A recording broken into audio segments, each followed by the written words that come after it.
পুরায় রয়েছেন বিশ্বজিৎ বাপি। তবে শুরুতেই সৈয়দপুরের পরিস্থিতি জানতে চাই।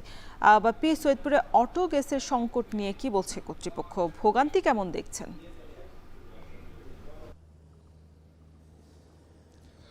রওশন, ভোগান্তির কথাই যদি বলি তাহলে সবথেকে বেশি ভোগান্তিতে পড়েছে যারা যেসব গাড়ি ভাড়ায় চালিত রেন্টেকারের যেসব গাড়ি চলে সেই গাড়িগুলো ভোগান্তিতে পড়েছে। কারণ আজকে তৃতীয় দিনের মতো এই গ্যাস নেই সৈয়দপুর সহ পুরো উত্তরবঙ্গে, যার কারণে তারা গ্যাস দিয়ে যে সাশ্রয়ে যে গাড়ি চালানো সেটি হচ্ছে না। এবং যেহেতু জ্বালানি তেলেরও সংকট, অকটেন পেট্রোল এসবেরও সংকট আছে, সুতরাং সেই সব গাড়িগুলো ভোগান্তিতে পড়ছে।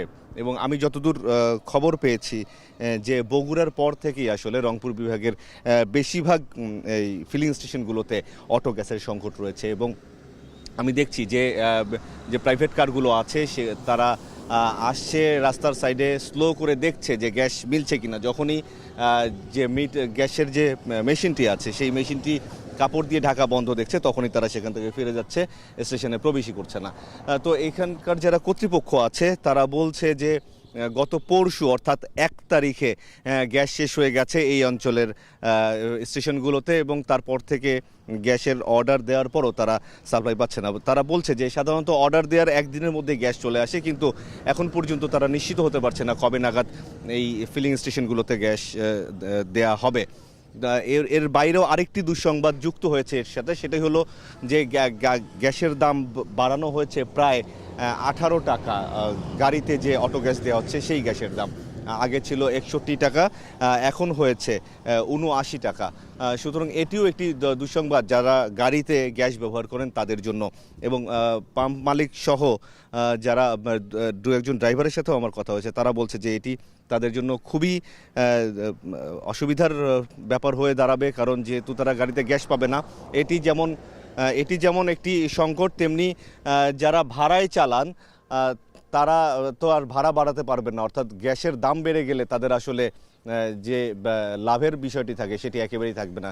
সুতরাং অনেকে হয়তো বেকার হয়ে যাবেন এই আশঙ্কাও করছে। তো সব মিলিয়ে গ্যাস কবে পাওয়া যাবে এটা এখন পর্যন্ত নিশ্চিত না। পাম্প মালিকরা আশা করছেন হয়তো 2-1 দিনের মধ্যে চলে আসতে পারে। এই ছিল আমার কাছে সৈয়দপুরের অটো গ্যাস নিয়ে সবশেষ অবস্থা। রওশন, বাপি, মাগুরাতে সব ফিলিং স্টেশনেই তো তেল দেওয়া বন্ধ রয়েছে, সেক্ষেত্রে পরিস্থিতি এখন কেমন দেখছেন?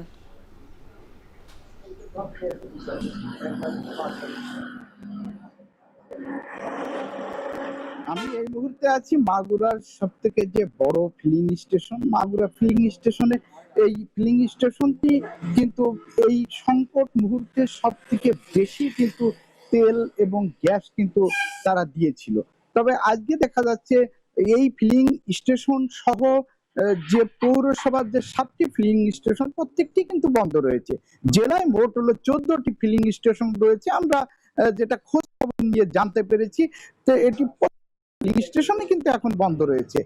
তো এই ফিলিং স্টেশন বন্ধ থাকায় সব থেকে যে বিপাকে পড়েছে কাঁচামালের যে পণ্যবাহী যে মিনি ট্রাক গুলো এবং চাকুরিজীবীরা, তারা সব থেকে বেশি কিন্তু সমস্যায় রয়েছে। চাকুরিজীবীদের সাথে আমাদের কথা হয়েছে, তারা যেটি জানাচ্ছে সপ্তাহে প্রত্যেকটা দিন তারা কিন্তু অফিস থাকে এবং অফিসের সময় বিশেষ করে এই অফিস টাইমেই কিন্তু যে তেল এবং যে গ্যাস এটি কিন্তু দিয়ে থাকে। তো তারা যেই অফিস শুরুর সময় তারা যেমন তেল পায় না, আবার অফিস শেষ করে যখন তেল পাম্পে আসে তখন পাম্প থেকে বলা হয় যে তেল শেষ হয়ে গেছে।